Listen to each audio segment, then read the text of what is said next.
Welcome to the Table for Two edition of the Deliberate Talks podcast, and I'm your host Dakshin Adyanthaya, ushering you into a dialogue where the frontiers of technology blend seamlessly with educational transformation. In today's episode, we understand the world of teaching using AI beyond just ChatGPT, and this featuring two extraordinary guests, Dev Aditya and Dr. Pauldy Otermans. Dr. Pauldy Otermans is the co-founder, principal, and chair at the Otermans University. She has been celebrated as an inspirational woman in tech by the Hustle Awards and was named as one of the 22 most influential women in UK of 2022 by Startup Magazine UK. Dev Aditya, on the other hand, is a managing director and AI lead at Otermans University.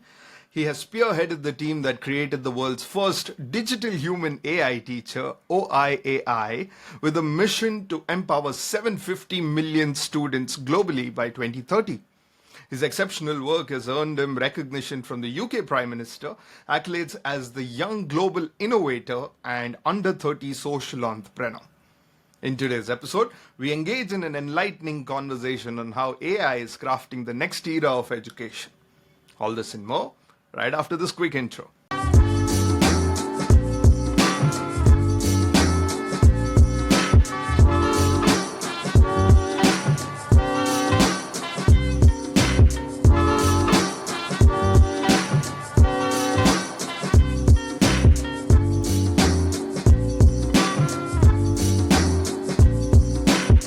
And we are back.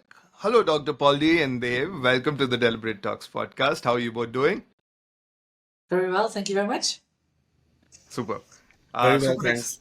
super excited to host you both. And Dev, Dr. Pauldy, as the ritual goes, we start the show with a quick icebreaker to set the mood right. So let me start with asking you both. What was that one subject in school whose teachers you absolutely dreaded and wished that they were digital human AI back then? I would say For, history. Okay. for me, although I work in this space, I think year 7 maths. Wow. Okay then. Awesome. So now that we're all prepped up and ready for our first round of questions, I want to start with asking the most amazing things you both have been up to. That's the world's first digital human AI teacher. I want to know how, what, why, when, and how did it feel when it was finally ready? So, we've got quite a lot of interest over the past 6 months or so with our digital human teachers that came up, but we've actually been doing it for a while. To keep it as crisp as possible. In 2020, we registered our company. At that time, it was a trainer-led ed tech. And within 2 weeks of registering, the COVID happened. So we had to go completely digital. Right. In that journey, we scaled to 11 countries in just 1 year. And the piece we could not actually scale was the teacher and the trainer.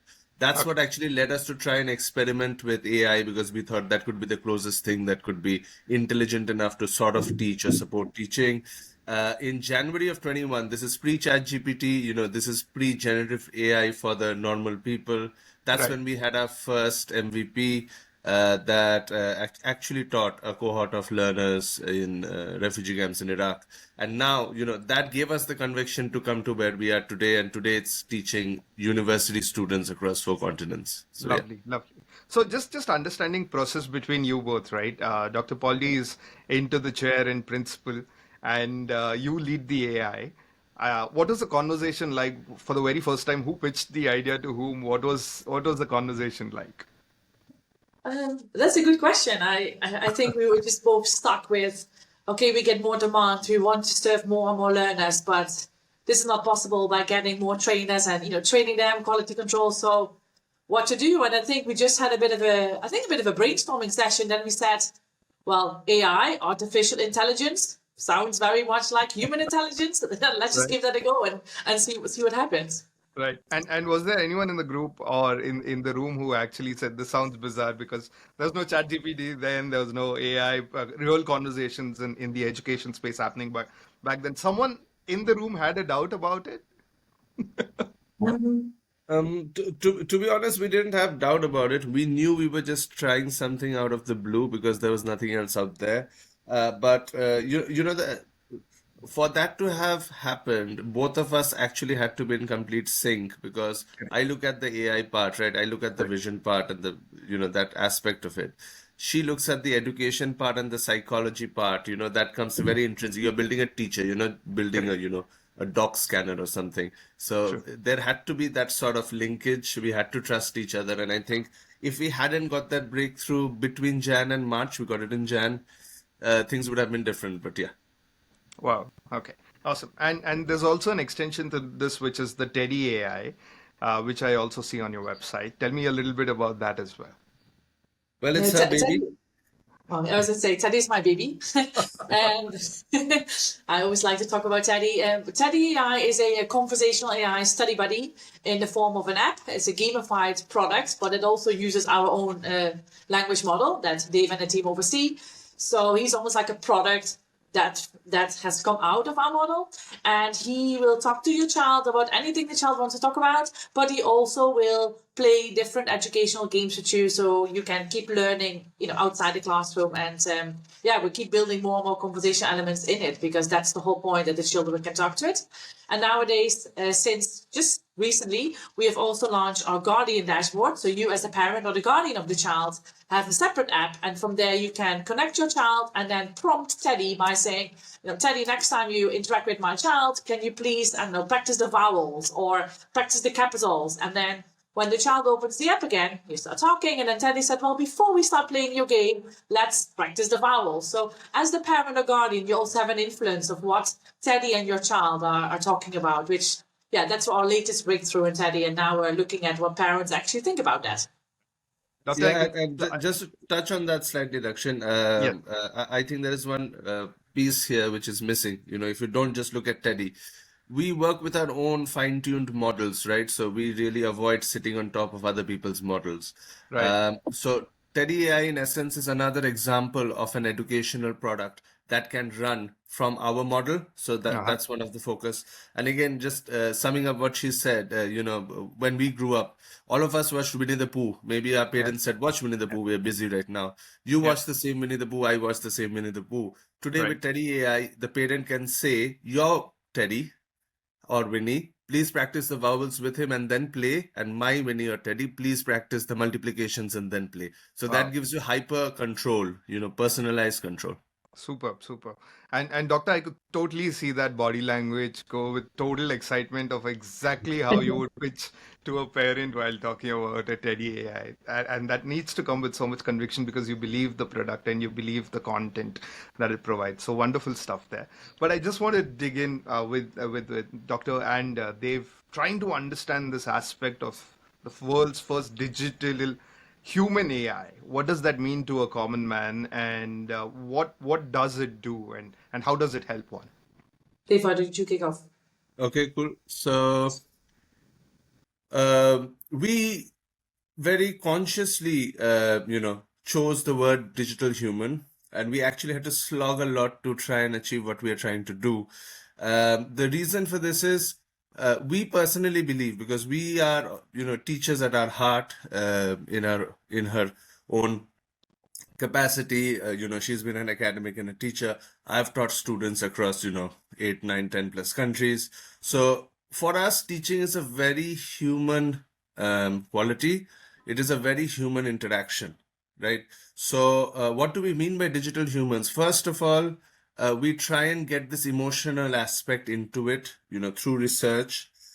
We want our teachers to motivate, not answer questions. Otherwise, it's just like a ChatGPT. Correct. We've slogged a lot to give it a face. Trust me, trying to get real-time replies from a avatar is not easy. Synthesia also doesn't do it. So we've really slogged a lot, and that's where I think we've had a lot of questions. Does it really need an avatar face? But we've pushed it through.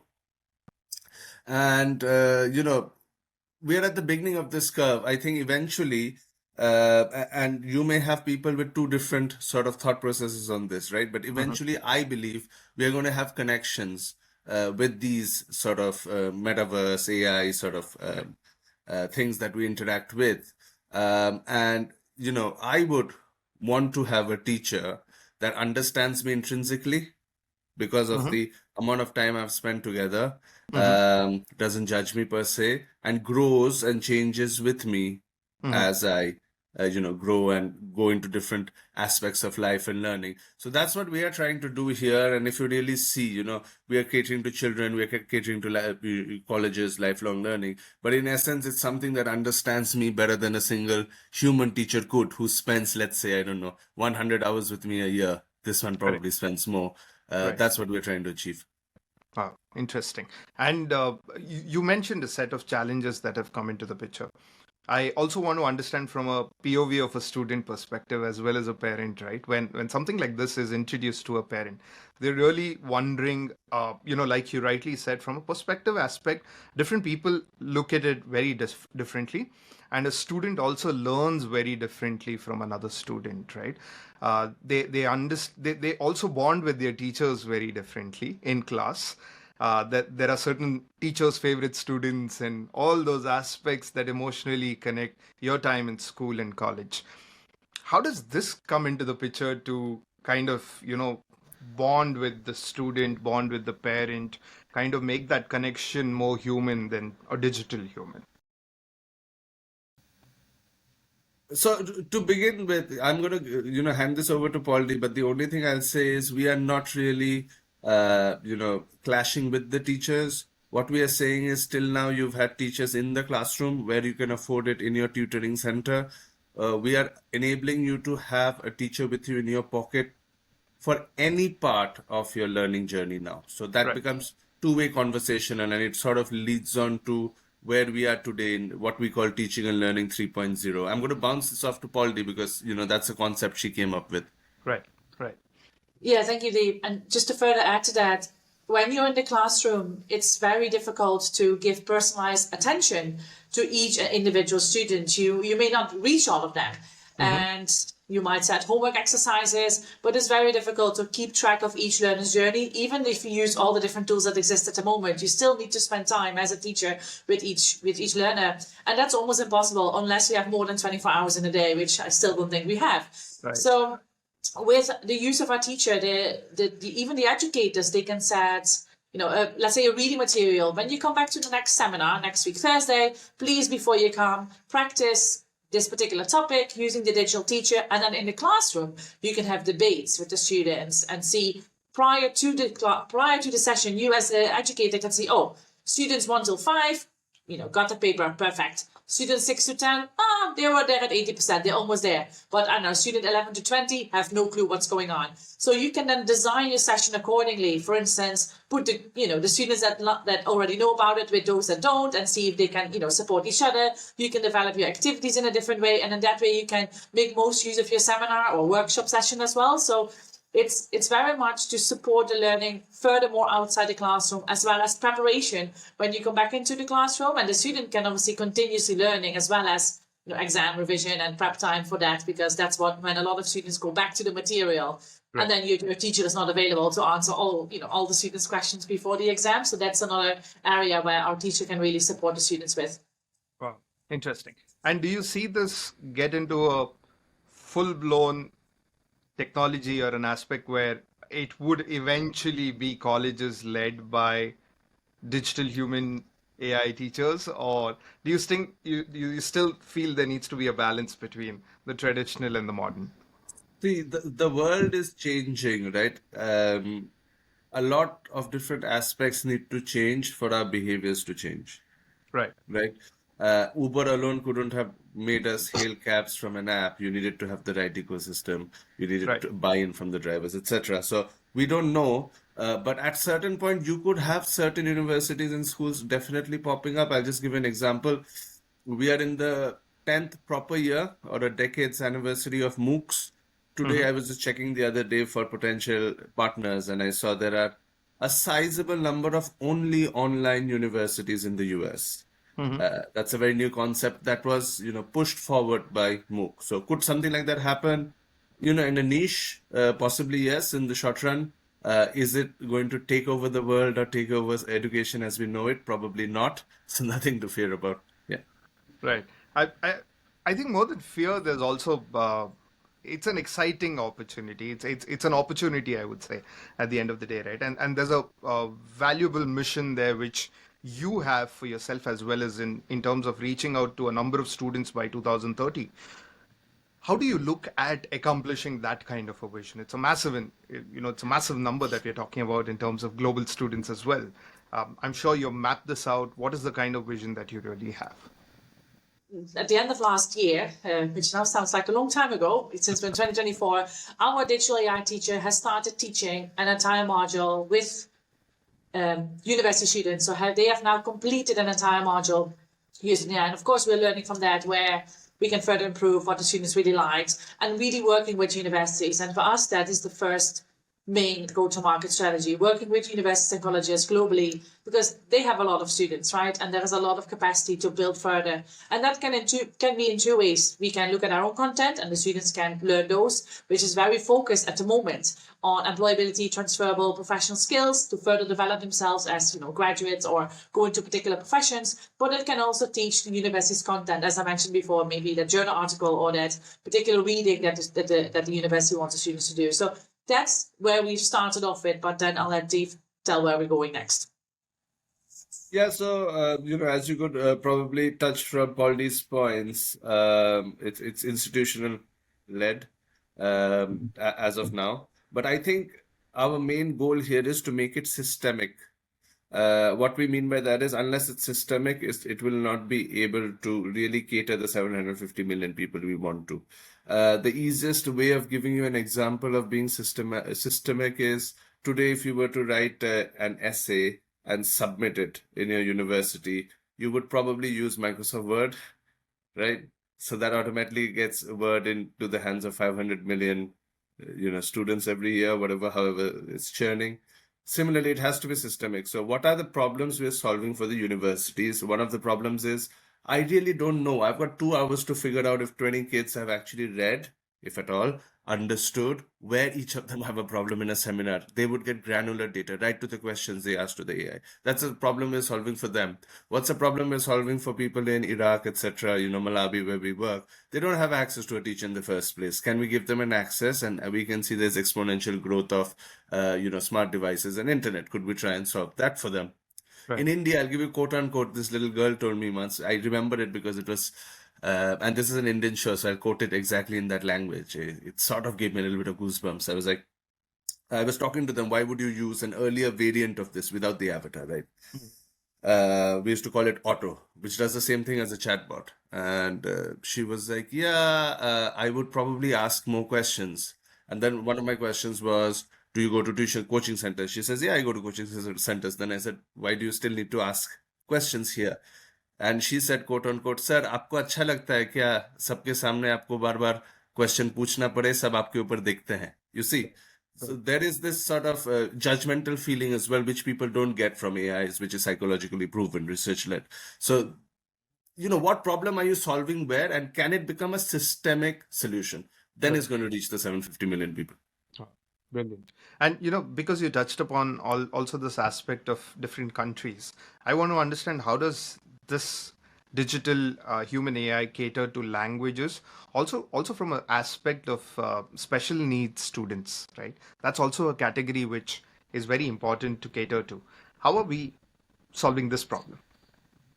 Paul, do you go first? Yeah, so as we mentioned before, everybody learns in a different way, right? Some people are more visual learners, some people audio, some people written.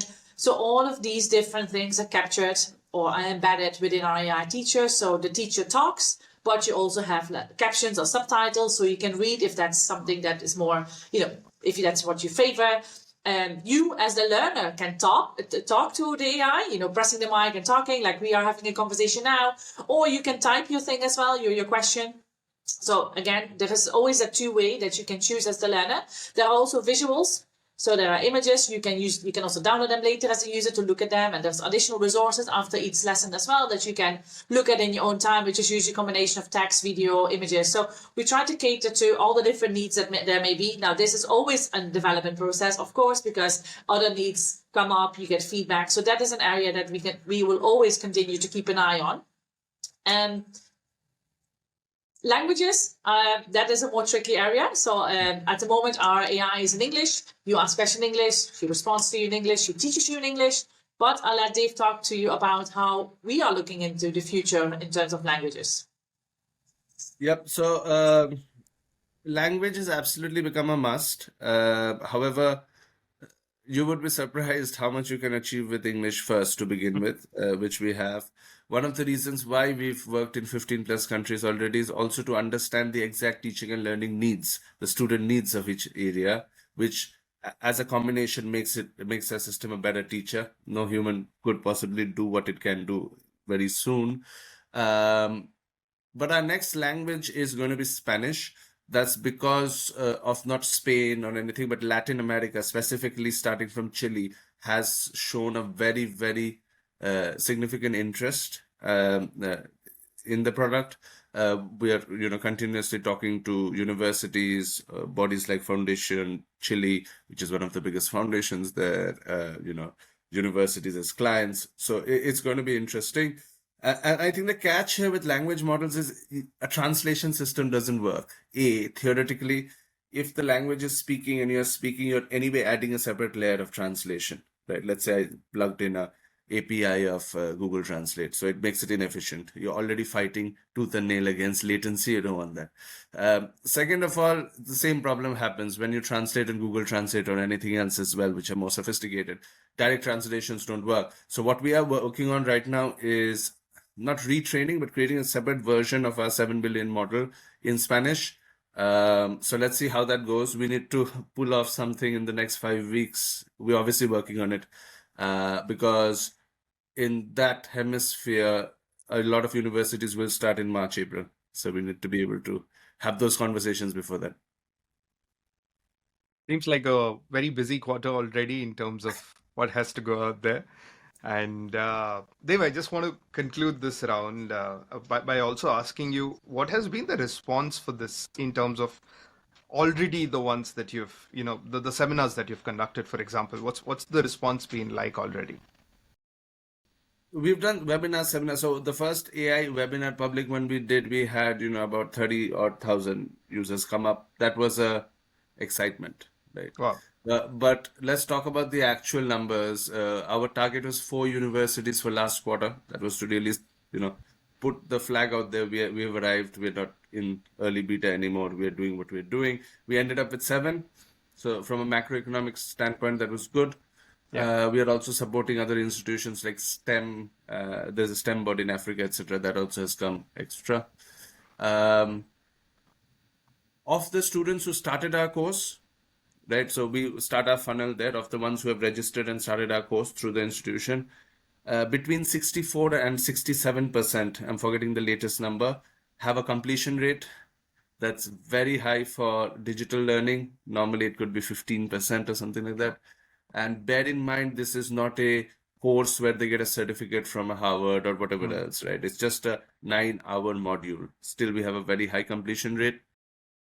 The same group of students, 70% students went on to do additional courses. So we have some additional free courses like, to do with sustainability and all of that. They went on to do that.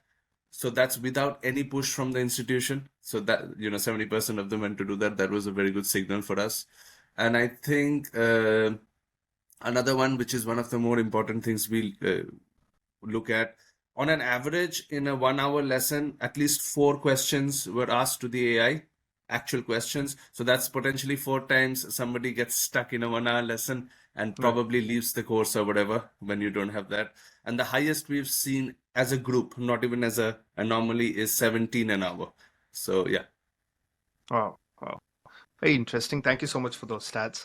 And Doctor, before concluding this round, I would like to ask you in terms of, because you're the principal and the chair, how do you incorporate this entire thing in a daily curriculum perspective? Are you looking at it from, in terms of what kind of subjects come into the picture, what kind of courses come into the picture? It's not just what we're learning at this point of time. I'm sure new courses will be at some point of time introduced. The new interests would come into the new students wanting to learn newer expertise where the world is leading to. How do you see that incorporate in the entire university perspective?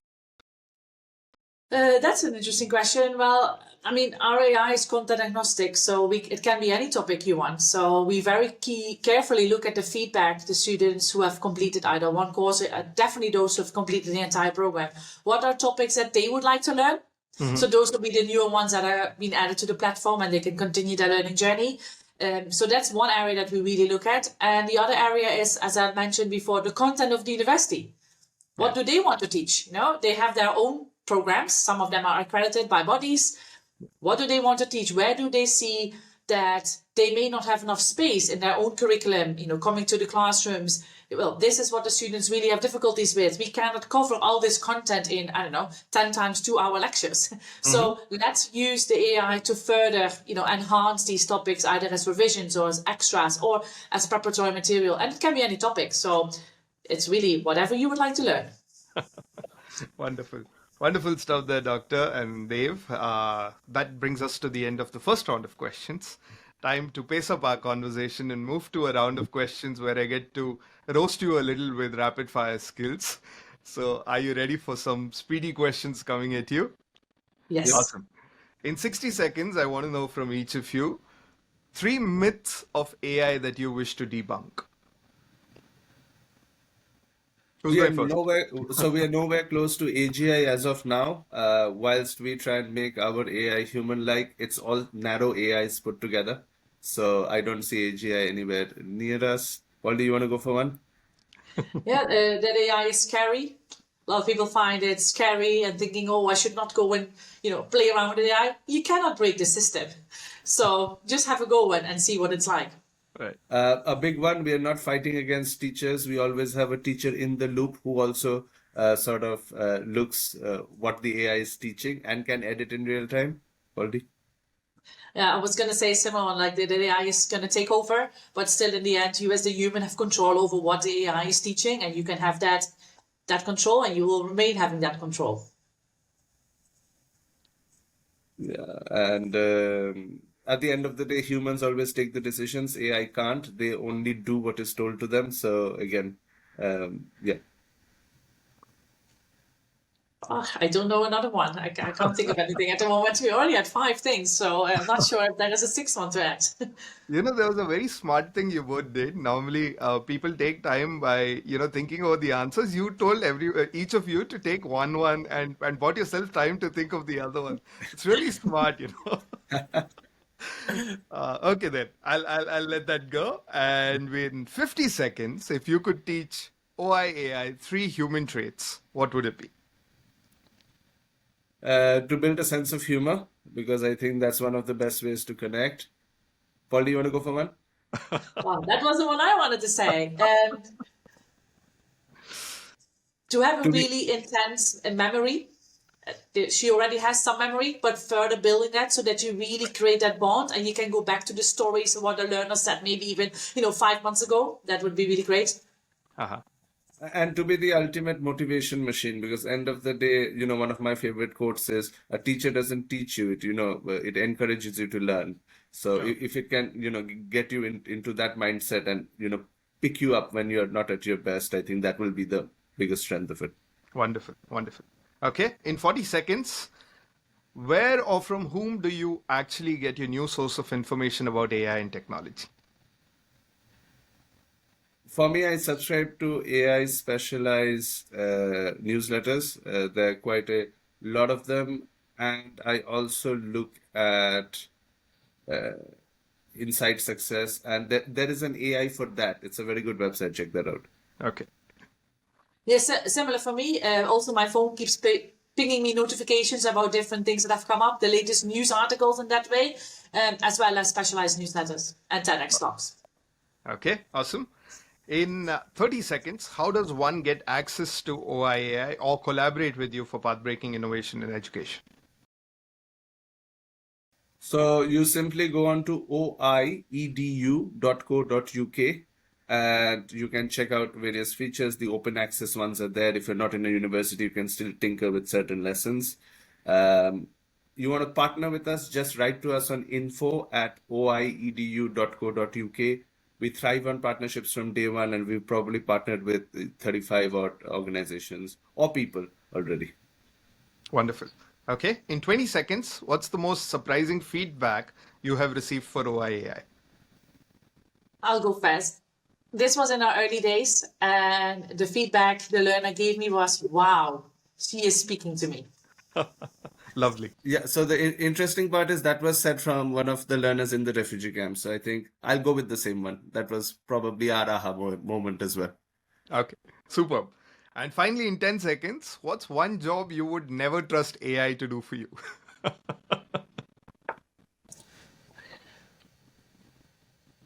Cooking. I like my food my way. Lovely. What about you, Doctor? My taxes. I think I definitely need to keep an eye on that one to make sure I don't overpay.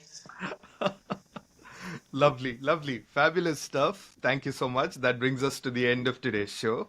Thank you so much for being a part of this really path-breaking conversation, enlightening us amazing things about the stuff that you're doing. I thoroughly enjoyed hosting you. I hope you had a good time too. Definitely, yeah. It's always fun to connecting with other people and sharing our thoughts. Superb, superb.